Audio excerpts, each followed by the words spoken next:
La mañana del 25 de octubre de 1415 amaneció fría y húmeda en el norte de Francia. Entre los bosques que rodeaban el pequeño pueblo de Azincourt, dos ejércitos se observaban en silencio, separados por un campo estrecho convertido en un lodazal. Allí, en pocas horas, no se decidiría solo una batalla, sino el destino inmediato de una campaña entera de la Guerra de los 100 años.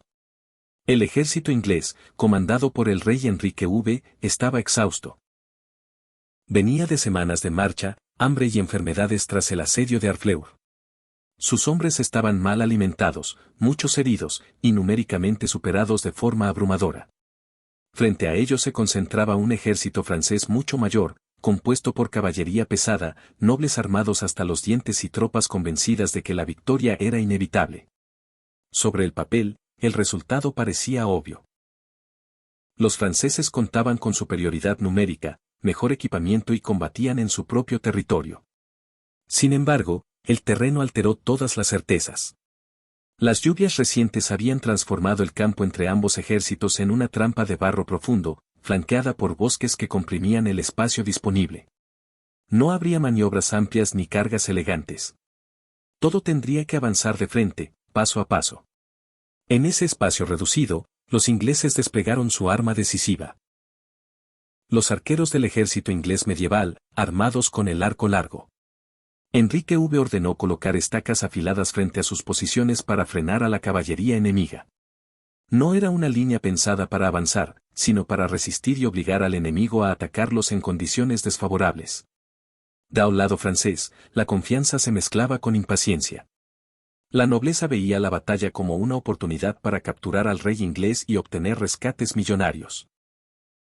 Esa mentalidad influyó en la toma de decisiones. En lugar de una estrategia coordinada, se priorizó el honor individual y la carga frontal. Pocos consideraron seriamente el estado del terreno o el efecto que tendría avanzar con armaduras pesadas sobre un campo empapado. Durante horas, ambos ejércitos permanecieron inmóviles. Nadie quería dar el primer paso. Para los ingleses, esperar beneficiaba su posición defensiva. Para los franceses, el tiempo aumentaba la presión y el desorden interno. Finalmente, la decisión se tomó. El ejército francés comenzó a avanzar. Cada paso hacia adelante era una lucha contra el barro. Hombres y caballos se hundían hasta las rodillas. La formación se comprimía aún más, obligando a miles de soldados a avanzar apiñados, sin espacio para maniobrar ni retroceder. En ese momento, la superioridad numérica comenzó a convertirse en un problema. Cuando los arqueros ingleses soltaron la primera andanada, el campo se transformó en un caos controlado. Las flechas caían sin descanso sobre una masa humana que no podía acelerar ni dispersarse. Los escudos se levantaban tarde, los hombres tropezaban, caían y eran pisoteados por quienes venían detrás. El miedo empezó a propagarse más rápido que cualquier orden. Azincourt no sería una batalla de movimientos brillantes ni de golpes decisivos inmediatos. Sería una lenta destrucción causada por el terreno, la presión y el pánico. Antes de que las espadas chocaran de verdad, el barro ya había comenzado a hacer su trabajo. Antes de continuar con el video, recuerda suscribirte si estás disfrutando y aprendiendo algo nuevo. Apoya al canal con un like y comenta qué otras batallas quisieras escuchar. Continuemos. A medida que los franceses avanzaban, la situación se deterioró con rapidez. El barro no solo ralentizaba el avance, rompía la cohesión. Las primeras líneas, formadas por caballería y hombres de armas con armaduras pesadas, quedaron atrapadas en un esfuerzo físico agotador antes siquiera de llegar al combate cuerpo a cuerpo. Cada flecha que impactaba provocaba caídas que bloqueaban aún más a quienes venían detrás, creando un efecto dominó imposible de detener. Cuando las vanguardias francesas finalmente alcanzaron las posiciones inglesas, ya estaban exhaustas. Muchos habían avanzado cientos de metros luchando contra el lodo, cargando decenas de kilos de metal y esquivando una lluvia constante de proyectiles. No llegaron como una fuerza de choque organizada, sino como una masa desordenada, comprimida y al borde del colapso físico. En ese punto, la ventaja técnica de la armadura dejó de importar. Los ingleses aprovecharon ese momento crítico. Los arqueros, una vez agotadas las flechas más cercanas, abandonaron parcialmente sus posiciones para entrar en combate con armas cortas, mazas y cuchillos. Atacaban a enemigos caídos o atrapados en el barro, incapaces de levantarse.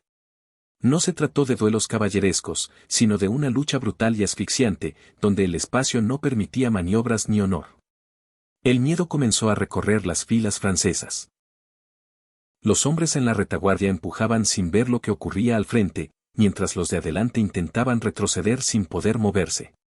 Gritos, órdenes contradictorias y la imposibilidad de huir transformaron la presión física en pánico colectivo. Muchos soldados murieron aplastados o asfixiados antes de recibir un golpe mortal. La caballería, que debía romper la línea inglesa, fracasó por completo. Los caballos resbalaban, caían o se negaban a avanzar entre cuerpos y barro. Las estacas colocadas por los ingleses cumplían su función, frenar y desorganizar cualquier intento de carga efectiva. Lo que debía ser una demostración de poder se convirtió en un símbolo de impotencia. En medio del caos, el rey Enrique permaneció en la línea, combatiendo junto a sus hombres. Su presencia ayudó a mantener la cohesión inglesa en un momento en el que cualquier error podía ser fatal. A diferencia del ejército francés, los ingleses no necesitaban avanzar ni arriesgarse. Solo debían resistir y explotar el colapso enemigo. Con cada minuto que pasaba, la situación francesa empeoraba. Nuevas oleadas avanzaban solo para chocar contra una masa inmóvil de hombres atrapados. La superioridad numérica ya no ofrecía ninguna ventaja. Al contrario, se convirtió en una condena, más hombres significaban más presión, más empujones y más muertos sin posibilidad de luchar. Azincourt había dejado de ser una batalla en sentido tradicional.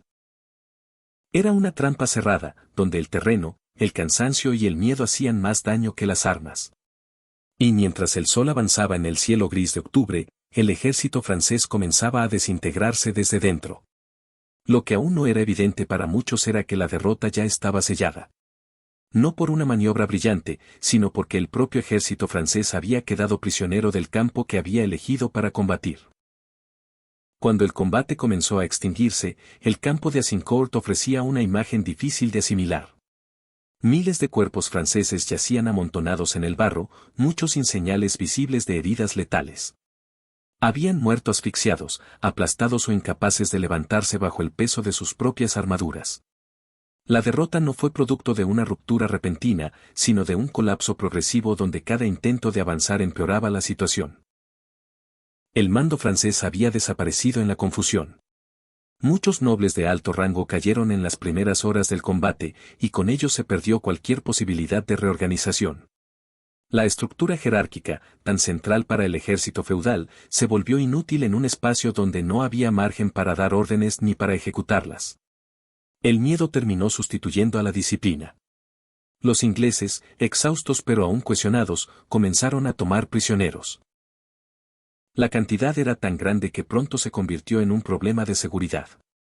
Ante el temor de un nuevo ataque francés desde la retaguardia, el rey Enrique ordenó la ejecución de muchos cautivos, una decisión brutal que refleja hasta qué punto la batalla seguía siendo incierta incluso después del colapso enemigo.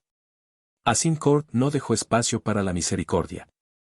Al final del día, la magnitud de la derrota francesa fue evidente. Un ejército que superaba ampliamente en número a los ingleses había sido destruido en cuestión de horas. No por falta de valor ni por inferioridad individual, sino por una combinación letal de decisiones equivocadas, terreno adverso y pánico colectivo.